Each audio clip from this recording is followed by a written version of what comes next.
Building my best body after 40 meant breaking almost every rule I used to follow. Because for years, I was doing what so many of us were taught: eat less, burn more, try to stay as small as possible. And I thought I was doing everything right. I did the boot camp classes, P90X, Insanity, lots of supersets, circuit workouts, plyos between my sets, hard cardio after every workout, low carb, no carb, fasting, meal replacement shakes, cleanses, you name it, anything that helped the scale move. And they would work for a while until they didn't. And then I was on to finding the next new thing. But looking back, they were all built around the same thing: burn more calories and eat less calories. That was the formula.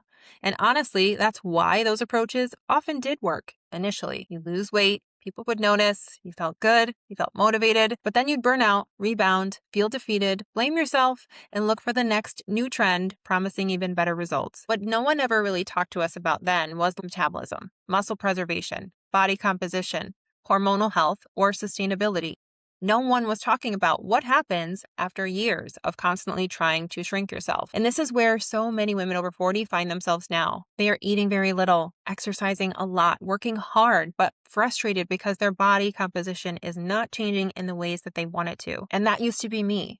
And now I understand why. Because so many methods we were taught and followed for years were centered around calorie burning and restriction, not preserving muscle or helping our metabolism. And after 40, that becomes a big problem because we are just more vulnerable to muscle loss as we age. So when you combine years of dieting, constant restriction, stress, poor recovery, and workouts focused only on exhaustion, we create the perfect environment for muscle loss and metabolic adaptation. And muscle is not something that we want to lose. It impacts everything: our metabolism, our strength, our body composition, our insulin sensitivity, our recovery, our energy, our longevity, and how firm and defined our body looks. So when years of dieting costs us muscle loss, eventually our body stops responding the way that it used to. And once I finally understood all of this, I understood that the body that I wanted after 40 was not going to come from getting better at shrinking myself.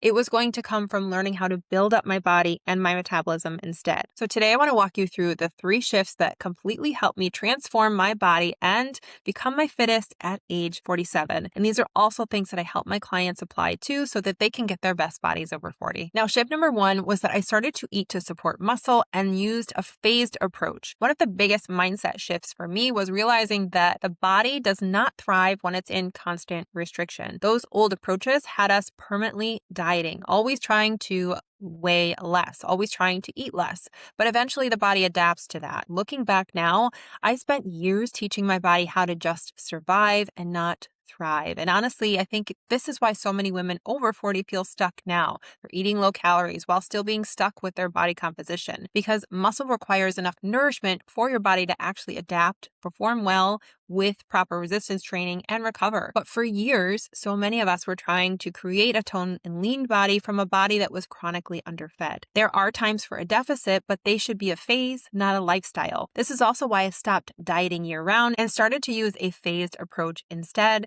I actually broke this down in another video, so I will link that in the description. But I talked about the 3 phases of body transformation and why sometimes rebuilding your body first is often what creates a better environment for fat loss and better body composition, especially if we've been in a place where we were chronically dieting, because oftentimes our body needs a season where it can focus on rebuilding things, meaning more nourishment, more muscle, better recovery, improving performance, improving metabolism before we put it into fat loss again. And this was such a huge mindset shift for me. But ironically, once I stopped constantly trying to survive on the least amount of calories possible, my body actually started to respond so much better. Not overnight, but steadily. I saw my energy improve, my workouts improve, recovery improved, my body composition improved. And this is now how I eat more at 47 than I did in my 20s while looking leaner and stronger. I have more muscle, and I have a plan that's protecting my metabolic health. Your body responds differently when it feels supported instead of constantly deprived. Now, once I changed the way I approached nutrition, I also had to completely rethink what I was doing for exercise. Because for years, I thought workouts were just supposed to leave me sweaty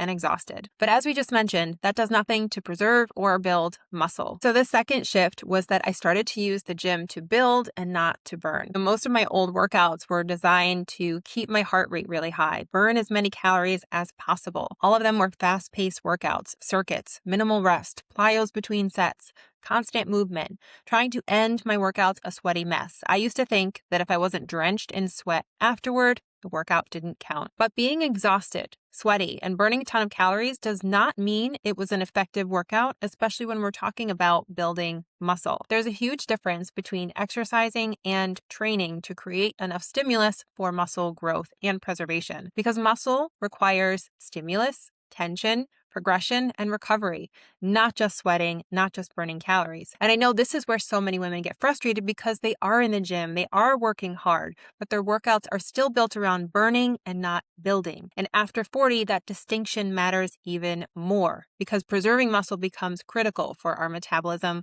our strength, our body composition, our bone health, and our health overall. So once I shifted my focus from burning calories to building strength, everything changed in the best of ways. My workouts became simpler.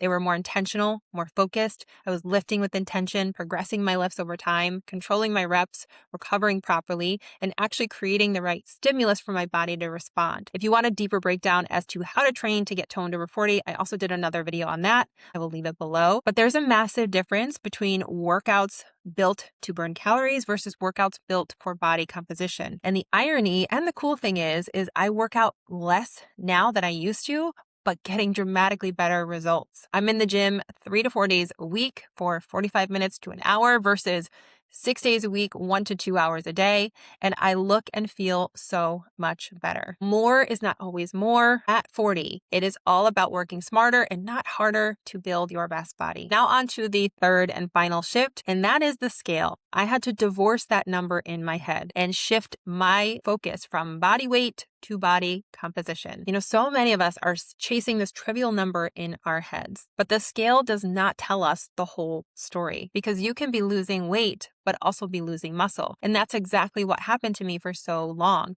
which is why even when I got smaller, I was still soft. I didn't have shape, strength, and it took so much for me to maintain it because less muscle meant a slower metabolism. But once I understood body composition, everything started to make more sense. Having that toned, defined look is not created through endless restriction and endless calorie burning. It comes from everything we just talked about, having enough muscle, reducing body fat strategically, supporting your metabolism, recovering well, and building sustainable habits over time. And this is why the foundation of my fitness journey looks so different than it used to. Now my foundation is all about fueling my body properly, lifting with intention, walking daily, prioritizing recovery, focusing on body composition instead of just body weight, and building habits that I can sustain for the long term. And I know this approach sounds less exciting. It's not flashy. It's not trendy. It's not extreme. It's not dramatic or fast, but that's exactly why it works because it's built on habits to last, not just giving you temporary weight loss.